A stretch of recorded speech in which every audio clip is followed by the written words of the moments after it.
সুপ্রিয় ছাত্রছাত্রীরা, আমার চ্যানেলে তোমাদের প্রত্যেককে জানাই স্বাগতম।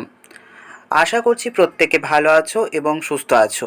দীর্ঘদিন পড়াশোনার পর তোমাদের ৮ম পর্যায়ক্রমিক মূল্যায়ন ২০২৫। আজকের ভিডিওটি মূলত অষ্টম শ্রেণীর জন্য ইতিহাস বিষয়ে সাজেশন নিয়ে এসেছি। তো সাজেশনটি শুরু করার আগে অবশ্যই আমরা একটু পাঠ্যসূচি সম্পর্কে অবগত হয়ে নেব।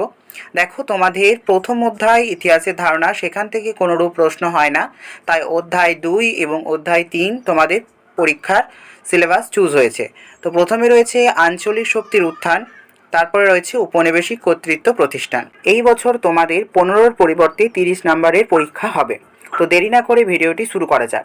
১ নম্বরে রয়েছে পলাশী লুণ্ঠন বলতে কি বোঝো? মোস্ট ইম্পর্টেন্ট একটা প্রশ্ন, ভালো করে তোমরা করে যেও। ২-এ রয়েছে পিটের ভারত শাসন আইনে কি বলা হয়েছিল, বা পিটের ভারত শাসন আইন সম্পর্কে টিকা লেখো।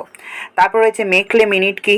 মোস্ট ইম্পর্টেন্ট প্রশ্ন, ভালো করে তোমরা করে যাবে ৩ নম্বরের ক্ষেত্রে। তারপরে রয়েছে ফারুকশাহের ফরমানের গুরুত্ব কি বা তার শর্তগুলো লেখো। তারপর রয়েছে চুইয়ে পড়া নীতি বলতে কি বোঝো? ৬-এ ব্রিটিশ প্রেসিডেন্সি ব্যবস্থা কাকে বলে? ৭ নম্বরে রয়েছে দ্বৈত শাসন ব্যবস্থা বলতে কি বোঝো? ৮-এ রয়েছে অধীনতামূলক মিত্রতা নীতি কি? এটি কিন্তু তোমাদের টিকা আকারেও কিন্তু আসে অনেক ক্ষেত্রে। তারপর রয়েছে শর্ত বিলোপ নীতি কত সালে কে প্রয়োগ করেন এবং এই নীতিগুলির শর্ত লেখো। আমলাতন্ত্র কি? রেগুলেটিং অ্যাক্টের মূল বক্তব্য কি ছিল? অন্ধকূপ হত্যা সম্পর্কে কি জানো? লেখো।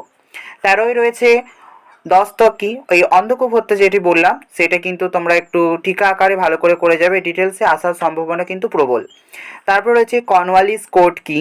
উডের ডেসপ্যাচ বা উডের প্রতিবেদন কি, বা উডের শর্তগুলি যেগুলো রয়েছে সেগুলো তোমরা কিন্তু ভালো করে করে যাবে। ৫ নম্বরের ক্ষেত্রেও কিন্তু তোমাদের এটা দিয়ে থাকে। তারপরে ৫ নম্বরে এবারের মোস্ট ইম্পর্টেন্ট একটা প্রশ্ন আমি তোমাদের বলছি, সেটা হচ্ছে উইলিয়াম বেন্টিংসের সংস্কারগুলি লেখো। মোস্ট মোস্ট মোস্ট ইম্পর্টেন্ট একটা প্রশ্ন, ভালো করে তোমরা করে যেও। তারপর রয়েছে ওয়ারেন হেস্টিংসের সংস্কারগুলি লেখো। তারপর রয়েছে পলাশী যুদ্ধের কারণ কি, এর ফলাফল কি হয়েছিল ও গুরুত্ব লেখো। পরবর্তীতে রয়েছে ৭৬-এর মন্বন্তরের ফলাফল বর্ণনা করো। এটাও কিন্তু খুব গুরুত্বপূর্ণ একটা প্রশ্ন ৫ নম্বরের ক্ষেত্রে। তারপরে রয়েছে কোম্পানির আমলে পুলিশি ব্যবস্থা বা দারোগা ব্যবস্থা সম্পর্কে ধারণা দাও।